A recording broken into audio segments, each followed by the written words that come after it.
உலக தமிழ் மக்கள் அனைவருக்கும் இனிமையான வணக்கம். நான் கார்த்திக் பேசிகிட்டு இருக்கேன். இந்த வீடியோவில் நம்ம பார்க்கக்கூடிய அதிகாரம் என்ன அப்படி பார்த்தீங்கன்னா வினை செயல் வகை.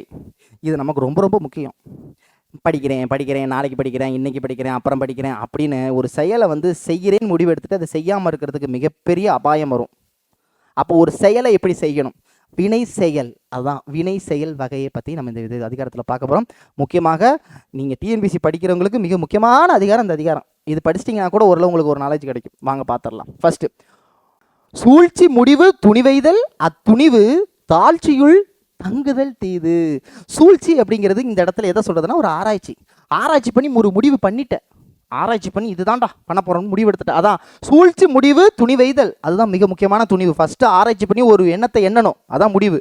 அப்ப சூழ்ச்சி முடிவு துணிவைதல், துணிவு எடுத்துட்டேன். அத்துணிவு தாழ்ச்சியுள் தங்குதல் தீது. தாழ்ச்சினா காலம் தாழ்த்துறது. ஆராய்ச்சி பண்ணி ஒரு முடிவு எடுத்துட்ட, அது வெற்றி தான்.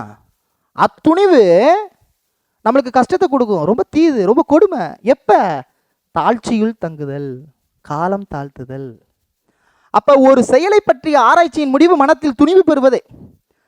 அவ்வாறு துணிவு கொண்ட பின் அத்துணை செய்யாமல் அதனை செய்யாமல் காலம் கடத்துதல் தீமையாகும், தீது. சூழ்ச்சினா ஆராய்ச்சி, தாழ்ச்சினா காலம் தாங்குதல், காலம் தாழ்த்துதல். சரிதானே? அடுத்து, தூங்குக தூங்கி செயற்பால, தூங்குக தூங்கி செயற்பால தூங்கற்க தூங்காது செய்யும் வினை. பொருளை பார்த்துட்டு திரும்ப படிக்கிற உங்களுக்கு நல்லா புரியும். காலம் கடந்து செய்வதற்கு உரிய செயல்களை காலம் தாழ்த்தியே செய்ய வேண்டும். ஒரு சில விஷயத்தை இப்போ பண்ணால் வேலைக்கு ஆகாதுன்னு தெரியும், அப்போ அதை செய்யக்கூடாது. எது எந்தெந்த காலத்தில் பண்ணணுமோ அதை தான் அந்தந்த காலத்தில் தான் பண்ணணும். அப்போ காலம் கடந்து செய்வதற்குரிய செயல்களை காலம் தாழ்த்தியே செய்ய வேண்டும். கடத்தாமல் செய்வதற்குரிய செயல்களை விரைந்து செய்ய வேண்டும். முடிஞ்சு போச்சு. தூங்குக காலம் கடத்துக. அப்ப தூங்குக தூங்கி செயற்பால, எதை தூங்கி காலம் கடந்து செய்யணுமோ அப்ப தூங்குக தூங்கி செயற்பால. தூங்கற்க, தூங்கக்கூடாது. எதை? தூங்காது செய்யும் வினை, காலம் தாழ்த்தாமல் செய்யும் வினையை தூங்கற்க. தூங்காதீங்க, காலம் தாழ்த்திடாதீங்க. அப்ப தூங்காது செய்யும் வினைய, காலம் தாழ்த்தாமல் செய்யக்கூடிய செயலை தூங்கற்க, பண்ணாம உடனே செய்யணும். ஆனா தூங்குக தூங்கி செயற்பாலை, நம்ம எதை காலம் தாழ்த்தி செய்யணுமோ அதை காலம் தாழ்த்தி செய்யணும். எது காலம் தாழ்த்தி செய்யக்கூடாதோ அதை காலம் தாழ்த்தி செய்யாம உடனே செய்யணும். அதான் தூங்குக தூங்கி செயற்பால. தூங்கற்க, தூங்கிடாதீங்க, தூங்காது செய்யும் வினை. பாயிண்ட் புரியுதா? ஓகே. அடுத்து, ஒல்லும் வாயெல்லாம் வினை நன்றே ஒல்லா கால். அதாவது இதுக்கு எல்லாமே பொருள் படிச்சுட்டு பார்த்தீங்கன்னா சூப்பராக புரியும். ஃபர்ஸ்ட் நான் திருக்குறளை படிக்கிறேன், அப்புறம் பொருள் படிக்கிறேன், திரும்ப திருக்குறள் படிக்கிறேன், அப்போ உங்களுக்கு நல்லா புரியும். ஒல்லும் வாயெல்லாம் வினை நன்றே ஒல்லால் கால் செல்லும் வாய் நோக்கி செயல். அப்படின்னா என்ன அர்த்தம்னா, செய்யக்கூடிய ஒல்லும் இல்லை ஒல்லும் வாய் அப்படின்னா என்ன அர்த்தம்னா இயலும் இடையத்து. அதாவது நம்ம செய்யக்கூடிய செயல் இயலக்கூடிய இடம், இந்த இடத்துல நம்ம செய்யலாம். அதான் ஒல்லும் வாய்னா இயலும் இடத்தில், நம்ம செய்யக்கூடிய இடத்தில். பாயிண்ட் புரிஞ்சுக்கணும், நம்ம செய்யக்கூடிய இடம், அதான் ஒல்லும் வாய். அப்ப ஒல்லும் வாயெல்லாம் வினை நன்றே. அப்ப செய்யக்கூடிய இடங்களில் எல்லாம் செயலை செய்வது நன்மையே. அப்ப ஒல்லும் வாயெல்லாம் வினை நன்றே, நம்ம செய்யக்கூடிய செயல்கள் செஞ்சா அந்த இடத்துல செய்யறது நல்லதுதான். உள்ளாங்கால், செய்ய இயலாத இடம்னு ஒன்று இருக்கு. அதான் அடுத்து சொல்றாரு, செய்ய இயலாத போது அதை முடிப்பதற்கேற்ற வழிகளை ஆராய்ந்த பின்னரே செய்தல் வேண்டும். சூப்பர் திருக்குறள். அப்ப ஒல்லும் வாயெல்லாம் வினை நன்றே, எந்த இடத்துல அந்த விஷயத்தை செய்யலாமோ அந்த இடத்துல அந்த விஷயத்தை செய்யறது நல்லது, அந்த வினை செயல் நல்லது. ஒல்லாங்கால், செய்யக்கூடாத இடம், செய்ய இயலாத இடம், அந்த இடத்துல செல்லும் வாய் நோக்கி செயல், ஆராய்ஞ்சு பார்த்து தான் செய்யணும். இந்த இடத்துல கார் போகாதுன்னு நம்மளுக்கு தெரிஞ்சிச்சுன்னா, மழை பெஞ்சு அந்த இடத்துல ஏதோ ஓட்டை விழுந்துருக்கா, அந்த இடத்துல ஆறு ஓவரா ஓடுதுன்னா அப்போ யோசிச்சுட்டு தான் அதை பாலத்தை கடக்கணும். அப்போ அந்த இடத்துல அந்த விஷயத்தை செய்யாமல் இருக்கும்போது யோசிச்சு செய்யணும்னு அர்த்தம். ஓகேவா? இப்போ ஒரு பாலம் இருக்குது, அதில் எல்லா காரும் போகுது, பாலத்தில் ஏறினா பாலம் இடிஞ்சிருமா, அது தப்பு. அப்போ இந்த இடத்துல எல்லா காரும் போகுது, அது போகக்கூடிய இடம் தான். அப்போ அதுக்கெல்லாம் ஆராய்ச்சி பண்ண தேவையில்லை, அப்போ செய்யக்கூடிய இடம் தான். அப்போ பாலத்து மேலே ஏறலாம். மழை பெஞ்சு எவனுமே போகலை, கரை புகுண்டு ஓடிக்கிட்டு இருக்கு, அந்த இடத்துல நான் செய்யக்கூடாத இடம், அந்த இடத்துல ஆராய்ச்சி பார்த்து தான் போகணும், இல்லைன்னா போகக்கூடாது. இதுக்கு மேலே சிறந்த எடுத்துக்காட்டு இதுக்கு எதுவுமே கிடையாது. அந்த ஒல்லும் வாய்னால ஒரு திருக்குறளே மாறிடுச்சு பாருங்க. அதான் சொற்பொருளோட மேஜிக்கு. ஒல்லும் வாய் எலும்பிடத்து அந்த ஒரு விஷயம் புரிஞ்சதுனால தான் திருக்குறள் புரிஞ்சுச்சு, இல்லைன்னா புரியாது. சரியா? அடுத்து வினைப்பகை என்றிரண்டில். வினைப்பகை, வினைங்கன்னா நம்ம செய்யக்கூடிய விஷயம் இருக்கே, அதான் வினைப்பகை, நம்ம செயலோட பகை. என்றிரண்டின் எச்சம் நினையுங்கால் தீயச்சம் போல தெரும். சரி, இதுக்கு பொருளை பார்த்துட்டு பார்ப்போம். செய்யும் செயலை ஒழிக்கும் பகையும் குறைவிட்டால்.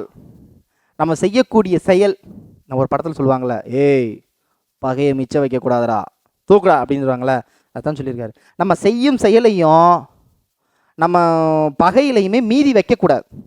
பகையில் மீதி வைக்கக்கூடாதுன்னு எதோட கம்பேர் பண்ணுறேன்னா, அரசர் காலத்தில் கம்பேர் பண்ணுறாரு. உடனே நீ பகையை வைக்கக்கூடாதுன்னு அவனை போய் வேறு எதுவும் துன்புறுத்திக்கிட்டு இருக்காத. ஆமாம், இந்த இடத்துல பகையை மிச்சம் வைக்கக்கூடாதுன்னு யாரை சொல்கிறேன்னா, அரசல் காலத்தில் ஒரு பகையை, சேர சோழர் பாண்டியர் ஆட்சி காலத்தில் ஒரு பகையை வச்சா அதை ஃபுல்லாக முடிச்சு விட்டுறணும், அந்த பகையை வளர்க்கக்கூடாதுங்கிறார். ஓகேவா? ஸோ பகையும் செயலையும் கம்பேர் பண்ணுறாரு, அதை மிச்சம் வைக்கக்கூடாது. இந்த 20 அதிகாரம் போடணும்னு விடிய வீடியோ போட்டுக்கிட்டே இருக்கிறேன், நீங்கள் தான் பார்க்க மாட்டீங்க, என்ன பண்ணுறது? ஆனால் நம்மளுடைய பணிங்கிறது அந்த முடிவெடுத்துட்டா அதை முடிவெடுக்கணும், அந்த செயலை மிச்சம் வைக்கக்கூடாது. அப்போ செய்யும் செயலையும் ஒழிக்கும் பகையும் குறைவிடாமல் செய்துவிட வேண்டும்.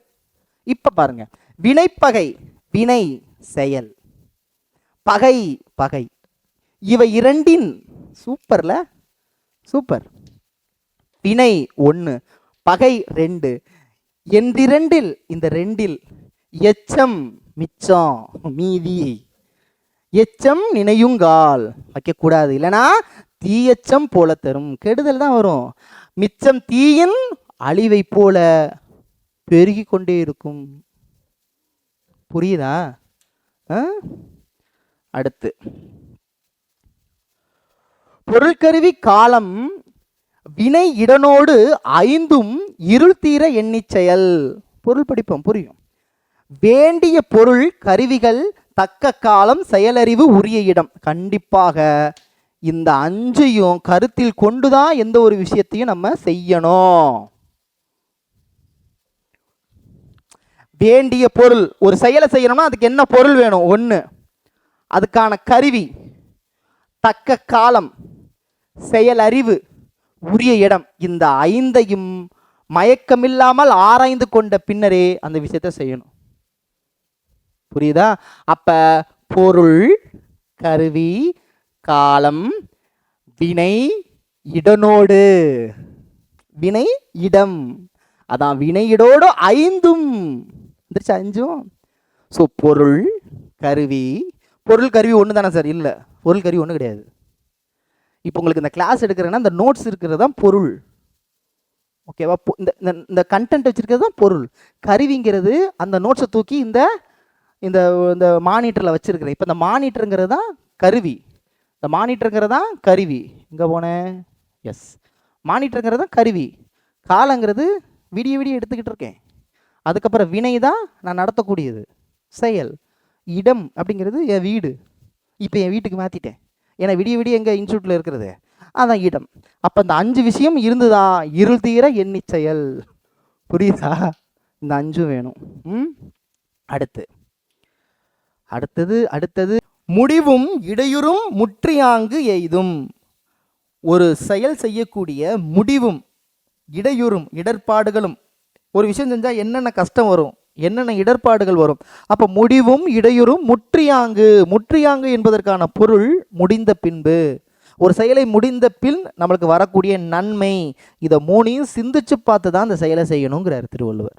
அப்போ முடிவும் இடையூறும் முற்றியாங்கு எய்தும்னா அழிக்கக்கூடிய, எதுனா பெறக்கூடிய, எய்தும் படுபயனும். அப்போ ஒரு செயலோட முடிவு என்னென்ன இடர்பாடுகள் வருது அது, அப்புறம் முற்றியாங்கு முடிந்த பின் பெறக்கூடிய படுபயன், இதையெல்லாம் பார்த்து செய்யணும். அதுதான் முடிவும் இடையூறும் முற்றியாங்கு எய்து படுபயனும் பார்த்து செயல். மீனிங் புரியுதா? இது எல்லாத்தையுமே பார்த்து தான் நம்ம ஃபாலோ பண்ணணும் அப்படின்னு சொல்கிறார். முற்றியாங்கன்னா முடிந்த பின், எய்தும்னா பெறக்கூடிய அப்படின்னு அர்த்தம். அடுத்த திருக்குறள் என்ன சொல்லியிருக்காரு அப்படின்னு பார்த்தீங்கன்னா, செய்வினை செய்வான் செய்வினை செய்வான், ஒரு விஷயத்தை செய்வான். செய்வினை செய்வான் செயன்முறை அவ்வினை உள்ளறிவான் உள்ளம் கொளல். அப்படின்னா என்ன அர்த்தம்னா, உள்ளறிவான் உள்ளம் கொளல் அப்படின்னா, உள்ளறிவானா எல்லாம் தெரிஞ்சவங்கிட்ட. கார் ஓட்டணும்னா கார் ஓட்ட தெரிஞ்சவங்கிட்ட தான் கற்றுக்க முடியும். அப்போ செய்வினை செய்வான், ஒரு செயலை செய்வான். செயன்முறை, அந்த செயலை செய்யப்படும்னு அர்த்தம். செய்வினைங்கிறது செய்யப்படும் வினை. அதனை அவ்வினையை உள்ளறிவான், அந்த செயலை செய்ய தெரிஞ்சவங்கிட்ட. ஸோ உள்ளம் கொளல், கொடை கொளல்ங்கிறது உங்களுக்கு தெரியும். உள்ளறிவான்ங்கிறது முழுமையாக கற்றறிந்து. புரியுதுங்களா? கொளல்னா வாங்குறதுன்னு அர்த்தம், வாங்கிக்கணும், தெரிஞ்சுக்கணும்னு அர்த்தம். அப்போ கார் ஓட்ட தெரியணும்னா யார்கிட்ட கேட்கணும்? கார் ஓட்ட தெரிஞ்சவன்கிட்ட தான் கேட்கணும். பாயிண்ட் புரியுதா? அதான் சொல்லியிருக்காங்க. அப்போ செய்வினை செய்வான் செயன்முறை அவ்வினை உள்ளறிவான் உள்ளம் கொளல். அடுத்து வினையான் வினையாக்கி, நல்லா கொஞ்சங்க, வினையான் வினையாக்கி கோடல் நனைக்கவுள். நனைக்கவுள் யானையால் யானையா தற்றே.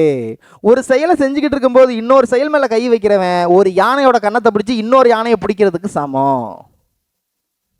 அதான் இதுக்கு பேரு உவமையணி. உவமை எடுத்து காமிக்கிறாரு, உவமையாக களிர எடுத்துக்கிறாரு. ஒரு செயலை செய்யும் போதே இன்னொரு செயலை செய்து கொள்வது மதநீர் வழியும் யானையால் இன்னொரு யானையை பிடிப்பது போல. இந்த இடத்துல கவுள் அப்படிங்கிறது கன்னம். யானையா யானையா தற்று. வினையான் வினையாக்கி கோடல், வினையான் வினையாக்கி கோடல் முடித்து கொள்ளுதல். ஒரு வினை முடியறதுக்கு முன்னாடி இன்னொரு வினை இன்னொரு செயலை எடுத்துக்கிறது எப்படி இருக்கும்? ரெண்டு யானையை, ஒரு யானையை கையில் வச்சுக்கிட்டு இன்னொரு யானையை எடுக்கிறது மாதிரி. நட்டாருக்கு நல்ல செயலின் விரைந்ததே ஒட்டாரை ஒட்டி கொள்ளல். இது ரொம்ப ஈஸிங்க. நண்பனுக்கு நல்லுதவி செய்வதை விட, ஸோ நட்டாருக்கு நல்ல செயலில், நட்டாருங்கிறது நண்பர், நண்பருக்கு நல்ல செயலை செய்வதை விட பகைவனை ஏற்றுக்கிறது அதை விட சிறந்தது. புரியுதா? அப்போ ஃப்ரெண்ட்ஷிப்புக்கு உதவி பண்ணுறதை விட எனிமியை நம்ம கூட சேர்த்துக்கிறது அதை விட சிறந்தது. நட்டாருக்கு நல்ல செய்யின் விரைந்ததே ஒட்டாரை ஒட்டி கொள்ளல். அப்போ நட்டார் அப்படிங்கிறது நண்பர், ஒட்டார் அப்படிங்கிறது பகைவர். அதுதான் அதில் மீனிங் கொடுத்துருப்பாங்க. சரிங்களா? அடுத்து உரை சிறியார் உள்நடுக்கம் அஞ்சி குறைப்பெறின் கொள்வார் பெரியார் பணிந்து. இது லாஜிக்காக இருக்கிறது தான். அதாவது உரை சிறியார், சிறியவர்கள் எல்லாம் இருக்கிறவங்கள்ட்ட அஞ்சி பணிந்து கொள்வார்கள். உரை சிறியார் உள் நடுக்கம் அஞ்சி குறைப்பெரியின் கொள்வார் பெரியார் பணிந்து. அதிலே புரியுது. வலிமை குறைந்தவர் தம்மை சார்ந்துள்ள நடுங்குவதற்காக தாம் அஞ்சி வேண்டியது கிடைக்குமானால் வலிமை மிக்கவரை பணிந்து ஏற்றுக்கொள்வார். தனக்கு ஒரு விஷயம் வேணும், அவன் நம்மளோட வலிமையானவர்னா பணிந்து தான் ஆக வேண்டும். அவ்வளோதாங்க. ஆக மொத்தம் இந்த 10 திருக்குறள் வினை செயல் வகையிலிருந்து இருக்கக்கூடிய 10 திருக்குறளை அழகாக பார்த்தாச்சு. அடுத்த அதிகாரத்தில் என்ன அப்படிங்கிறத அடுத்த வீடியோவில் சந்திக்கப்பட்டு உங்களிடம் விடைபெறுவது உங்கள் அன்பு சகோதரன் கார்த்திக். நன்றி, வணக்கம்.